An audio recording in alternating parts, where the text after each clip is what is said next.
Good morning mga ampalaya. Ano nang nangyari? Matagal akong hindi nakapasyal sa inyo. Masagal ko kayong hindi nabisita. Pwede na ito.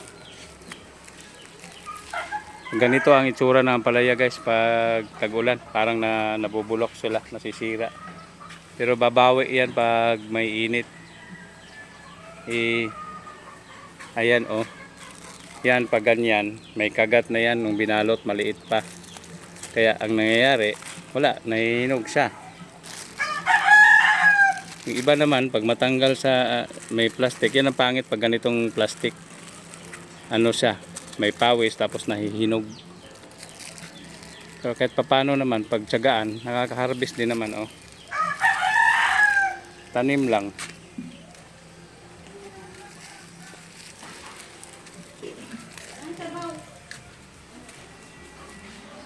Sari-sari na lang tanim dito. May okra din naman, may kamatis. Ito pwede nang harvestin ito. Kaysa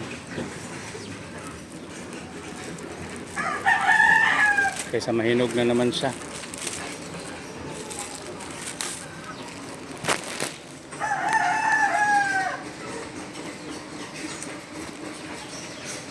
Pwede na yan, katapat niyan, isang itlog. Backyard. Bye-bye.